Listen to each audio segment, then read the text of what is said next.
All right, welcome back to the Recreate Meaning podcast, where we talk about other things and random stuff. I'm going to throw it away to Aaron to take us to our topic today. Boom. All right. Well, I had a dream, and it suited me really well because I had to write the show notes for this morning, and then in the dream last night I read a book, and the book was relevant to what's coming. So That's awesome.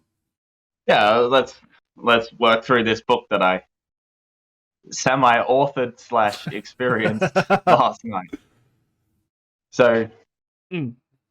the title of the book it's called the Suitcase Suit. Mm.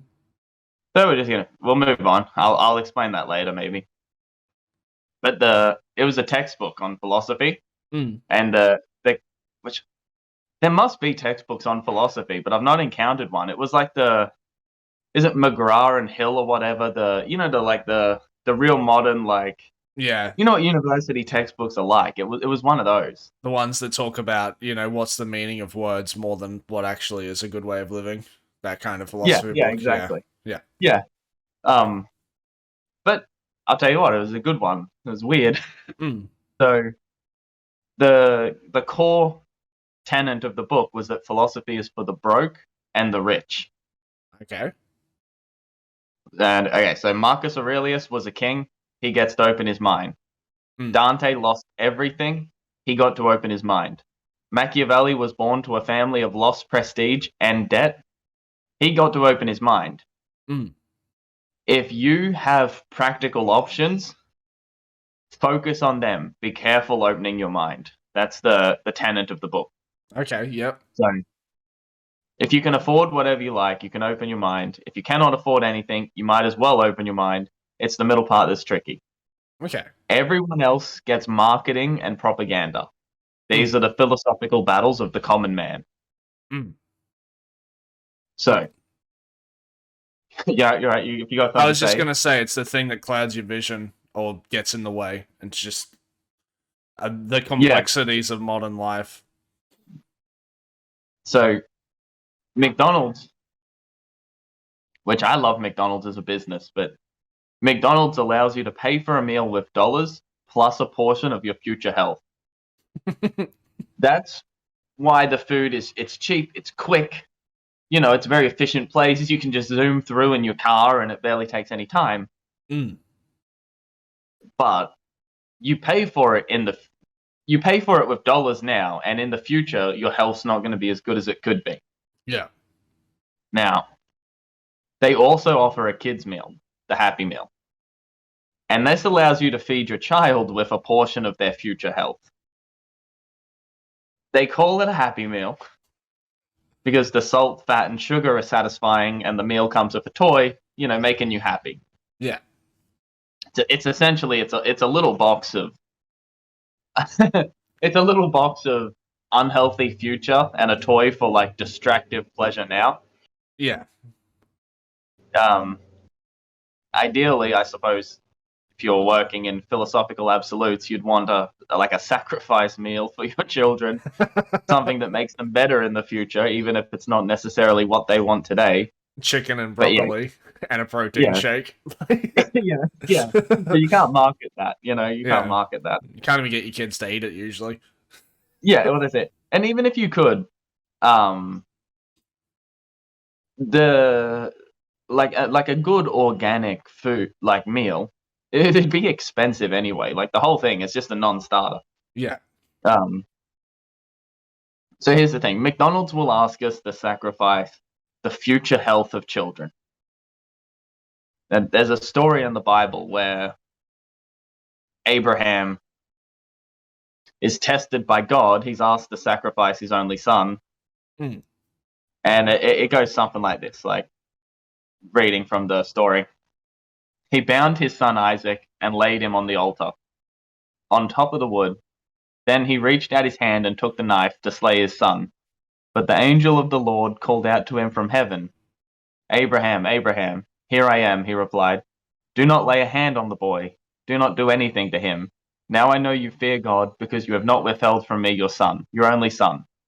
Mm. So God won't allow you to sacrifice your children in his name. He doesn't want that.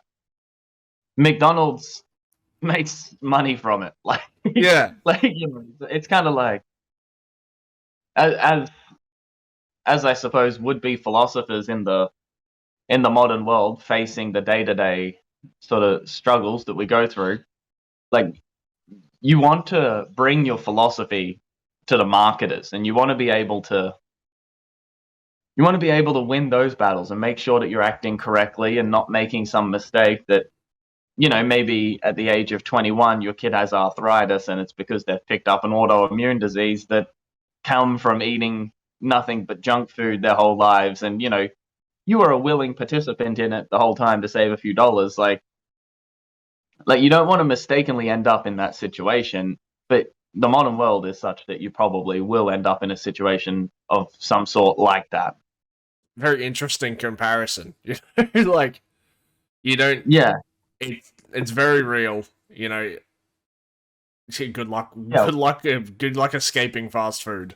Well, exactly. And as people of, let's say, we're not broke, so we have options. We want to make sure we're taking the best options available to us.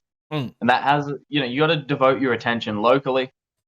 You got to see the people around you. There's philosophical questions of human nature, and they're somewhat irrelevant because in your life, you've got the people around you, and you can know a lot more about them by just paying attention to them, engaging with them, like understanding them. Mm. And it's a lot more beneficial because that's the actual, the localized reality that you're in. Philosophical questions of human nature are interesting, but you got to be a practical person who focuses on the options. Mm. Plus, if you ask those questions out in the open to people, then you tend to don't get a very good response, or even a response that's helpful to the questions. Yeah, but then again, is asking the questions useful? And that, like, most of the time, the answer is probably no. but that's exactly it. The next thing, philosophy is isolating. Mm. So this is from the book. 6 eggs are having a good time making funny noises. They're all going around in a circle. Funny noises. Mm. One egg says, I think, therefore I am. And it spoils the good time of the group. Is this what happened in your dream? Yeah. How fucking awesome is that? That's so cool. That was the little... It had like the textbook style clip art, images, like showing that with the little speech bubbles. And then all the eggs were unhappy. Sad eggs. So, yeah. Now this egg's on a philosophical journey. And by himself. We gotta hope... we gotta hope that he hatches into something nice, if he hatches at all. And I honestly don't think, most people don't have the potential to be a philosopher. Even if they could be a good philosopher, they probably don't have the potential to not be burdened by it. But that would be the one in a million, that's an absurd person who can engage in philosophical absolutes inside of this practical reality and have a good time with it. Be able to manage. Most people are just corrupted. And be able to manage their personal life at the same time. It's bizarrely complicated. Yeah. But there's a good story here where... Actually, it's not a good story. It's a terrible story. It's a good story with terrible content. Yeah. So, when Lincoln was running for president, there was organized groups called slave abolitionists, and they wanted to end slavery.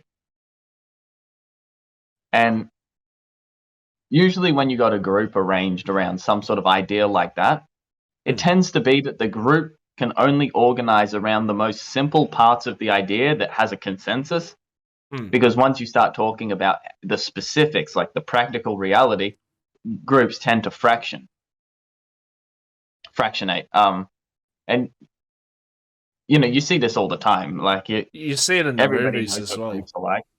In what? In movies as well. As soon as like the bad guy's been like the good guy's been caught, and then all the bad guys are together, and the good guy does his speech, and everyone's like, "That's not what we signed up for the cause for," and then they all fight, and then it's like, the hero gets away.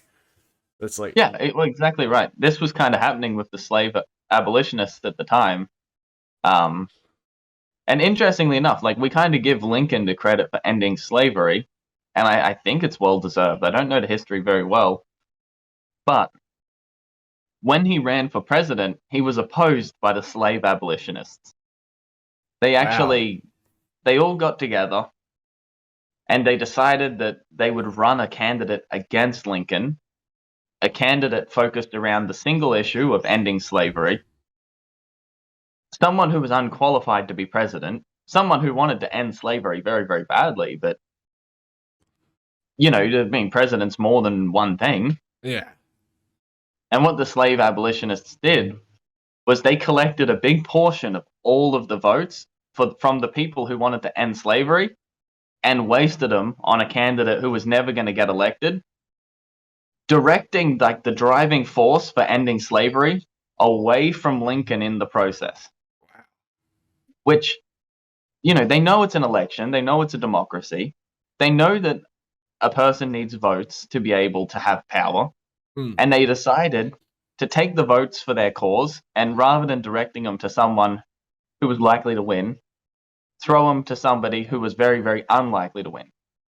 it's kind of And this was weird. because, yeah, well, this happens all the time. It's why you can't have there are single issue voters, they call them, and that's why you get some politicians who just hyper focus in on very, very weird points where you'd be like, geez, we're talking about running a country. Why are you talking about that one specific thing all the time? Like, there's a lot more to the country than that. And it's because there's these single issue voters, which, if you can just say, this is the issue and I'm on this side of it, then all those people tend to vote Yeah, around that one issue. you captured the simple-minded people. Yeah. It's so you get that in a democracy. Like, so because Lincoln wasn't dealing in philosophical absolutes, he lost favor with the people who were organized to do what he actually accomplished. And this is the thing, an organized group of confused philosophers is easily defeated by one practical person.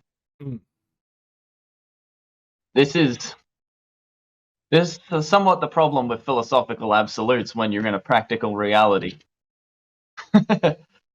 Okay, I kind of I kind of don't get that fully, but I get the idea that a practical person can, I guess, pragmatically push himself through a conversation and point out the confusion within the conversation.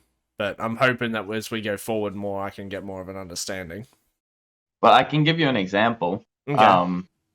There were people who wanted to end slavery gradually rather than all at once. Because if you just, let's say you flip a switch and you say no one's a slave anymore, there's a labor element on the farms that just walks out, and then you got to figure out how to replace that. You've got a people who have formed. So first of all, when they took people from Africa, that separated them from a culture. And then they put them into a different culture, which they were a slave. And then they spent generations building habits within this like slave sort of like existence. You can't just say, off you go, go buy some land, build a house, start a family, you start a business. Like, you can't just flip a switch and say, go, Yeah, I got There you. were some people who said, what we got to do is we got to get some land organized so that when we free these people, they can go live on this land.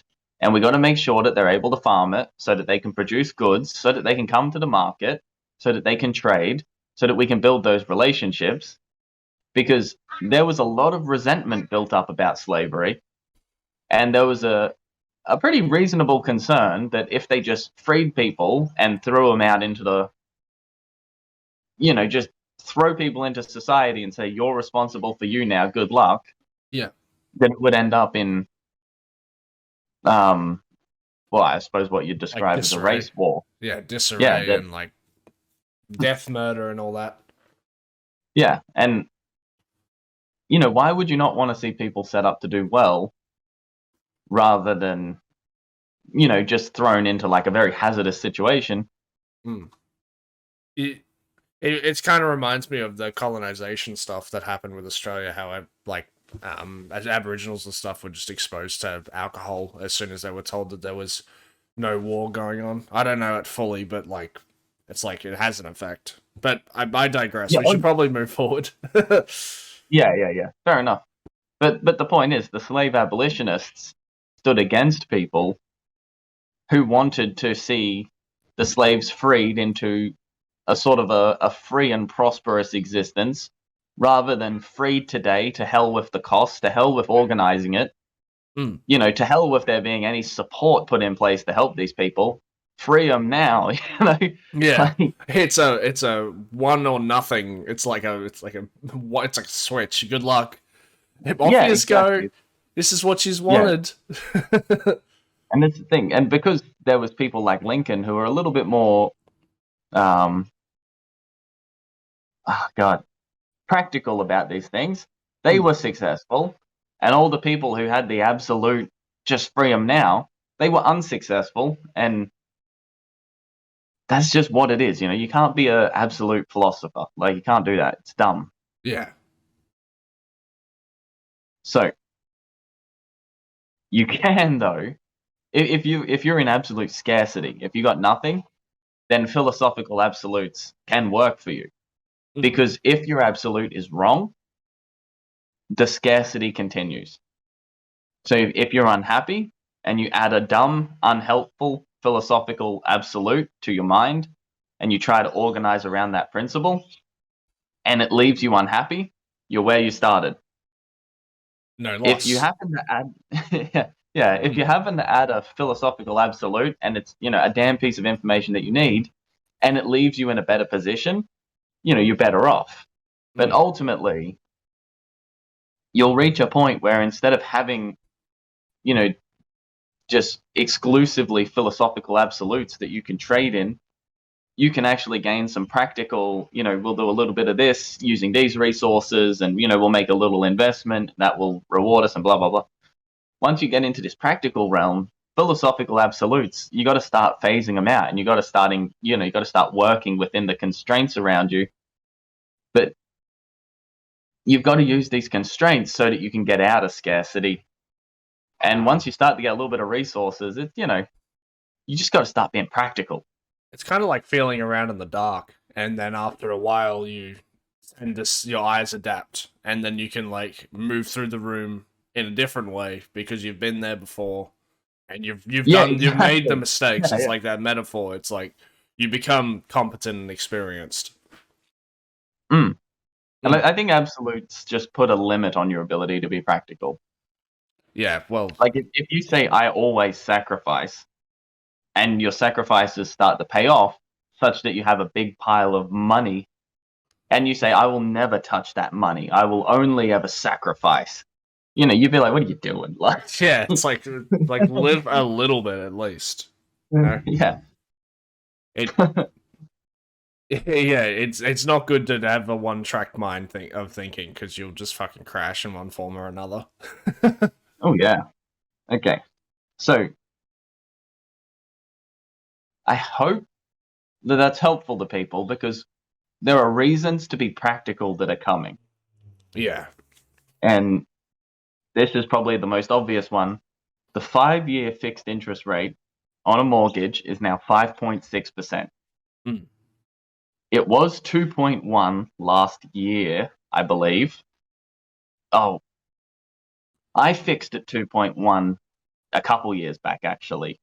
And now, as we're running to the end of this time period, the interest rate's, twice as high on the 5-year rate.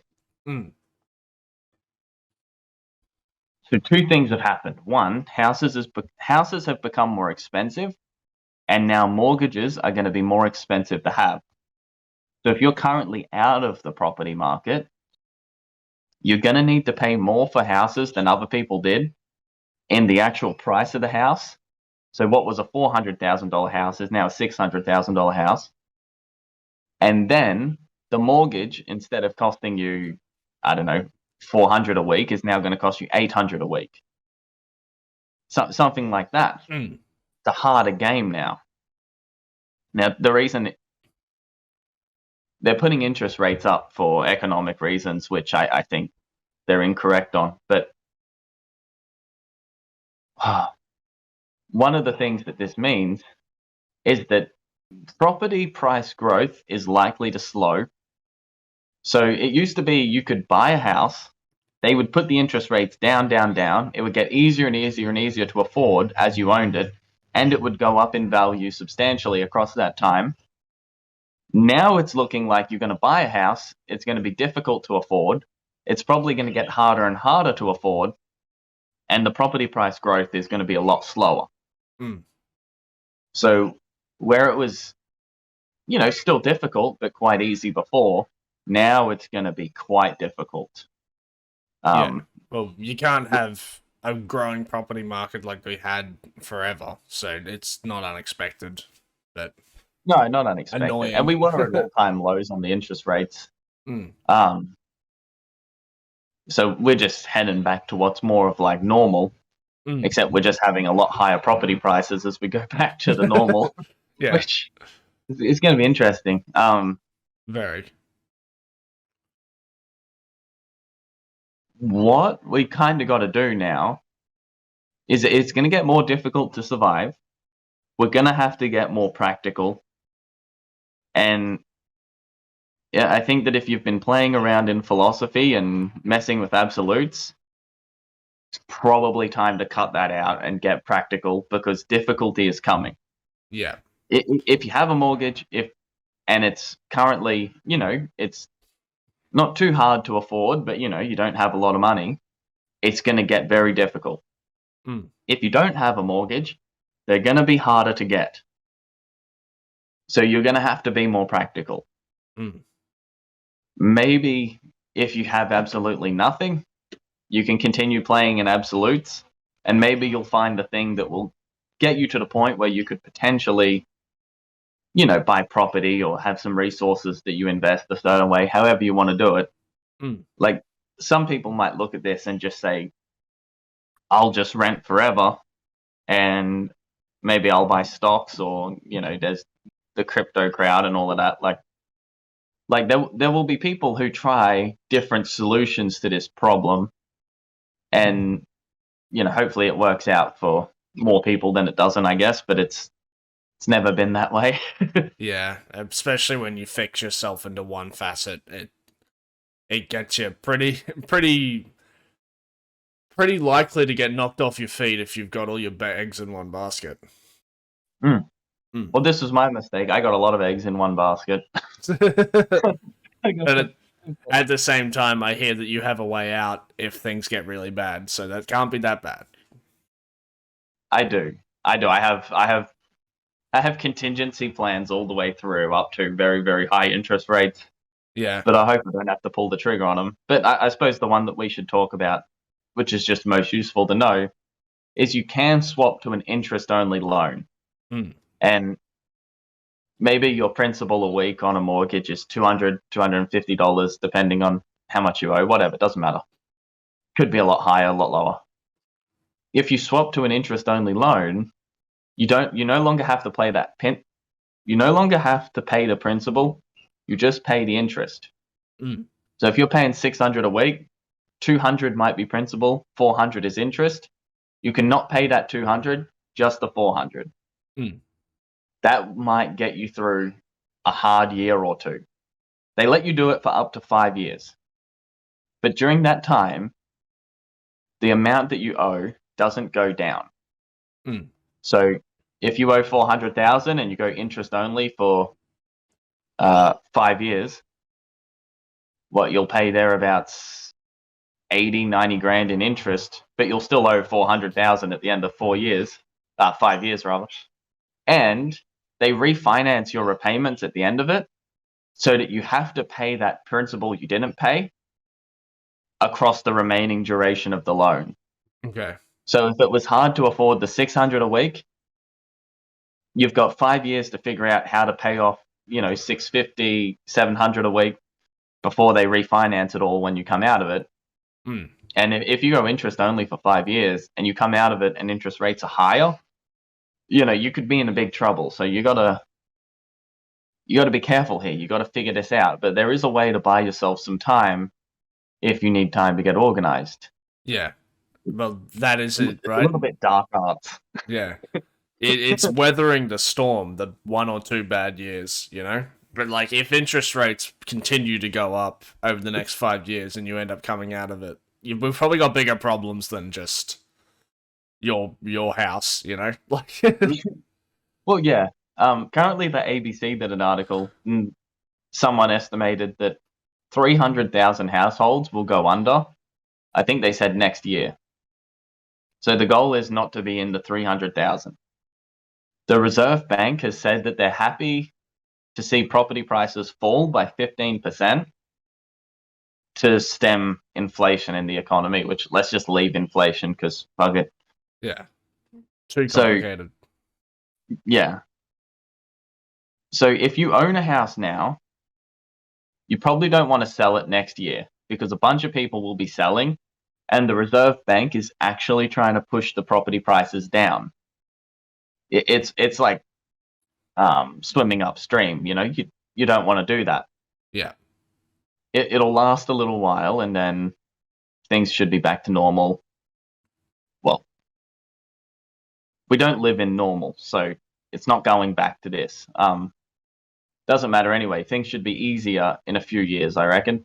but in saying that, it's like, if you bought a house and you're happy to live in the house, or you're happy to rent the house for a certain amount, it's like the fact that the property price dips or flows doesn't necessarily matter as long as you can survive through it. If your Oh whole yeah, if your whole yeah. plan was based on having one property go up by 150K and then to sell and move to the Philippines, then I don't think that was the right goal to aim for, Well, this was definitely the wrong year to do it. Yeah, like, um, yeah, I don't know. I feel like there should be more eggs somewhere. yeah. Oh yeah. I think there is. I think there's investments to be made that will. There's always investments to be made anyway that will help you out, but cash is about to get tight. So whether or not we'll be able to afford those investments for a time, that's not very. That's the trouble. Yeah, I mean, there's a storm coming with interest rates and home loans. Just be ready for it. Yeah. And this is why we got to get practical. And there's a funny thing with being practical where I'll tell a quick story. On the weekend, I brought a mower, a push mower, like a hand mower, like you push it. Uh, Household uh, mower. yeah, like a petrol one that you pull the cord, it starts a standard mower out to a 22-acre block to mow. And I was mowing the grass around this shack that I have when A beautiful my shack. neighbor saw me. Yeah, it was a beautiful shack. And my neighbor saw me mowing with this absolute wrong equipment for the terrain. Like, and he called out and he said, he's got an old ride-on lawnmower in his shed, and he says he could lend it to me because he's got three apparently, and he says he could lend it to me long term as long as I need it. Hmm. It sounds like it's got some problems with it and all that, but this is the kind of thing people lend. Yeah. Especially if you It, need it. yeah, and it was very funny because this is I had to get rid of some of the grass. I can't do 22 acres with a hand mower, but I probably did 1 acre. And then people seeing me trying to be practical here with what I have, the neighbor decided he could help me out because he could see what I was doing. It was it's the wrong way to do it, but I'm making do with what I got. And he decides to help me out a little. Now, that's very, very useful to know is that when you're being practical, often you do it the wrong way, you do it inefficiently, but then people who can offer an alternative or something better, they often can't keep quiet. They tell you, you know, they offer you things, and this is how we got to do it. You know, Yeah. we just gotta be practical, do what we can with what we have, and now and again it's going to work out in an unexpected way, Well, that's the whole and thing that's about how we're going to get community. through. Like that's literally it. It's like that's how you form relationships, and that's how you form like a feedback loop between you and other people. It's like you have a problem, you attempt to solve the problem, someone steps in and hopefully gives you a better option. You take the option, and then you return the favor whenever you see them in trouble. Yeah, or when you see someone else in trouble, you know, you do the same thing. Like it's a course, you It's know. a goodwill thing, Um, yeah. yeah, and like it sounds like this mower needs a little bit of work to get it running. But I mean, that's an opportunity for me because I'm going to have plenty of other little small machines that I'm going to need to get running in the future, and this is an opportunity to develop some of those skills. So it's, you know, it's a very, very good thing. You get that little progress bar on the top of your head, like in Sims, where you level up on your mechanics. That's what you're doing. Yeah. Yeah, exactly. Mm. And yeah, I think that's probably the best we can do. Like we got high interest rates.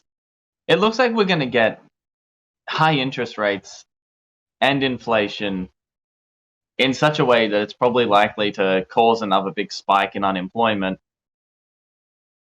And I think it's going to get harder to afford things, as well as, oh God, harder to stay employed all at once. And hopefully the forces that are directing it this way will realize they've made a mistake because they engage in philosophical absolutes, and they'll correct. Mm. Hopefully. Yeah, I get you. But in the meantime, it's all about getting stuff done with what you have, because sometimes some things are going to cost more money than what they're worth, and we're not going to be able to afford them potentially in the future. So, like, it's not intended this way, but literally, I think the app would help with the thinking process for this.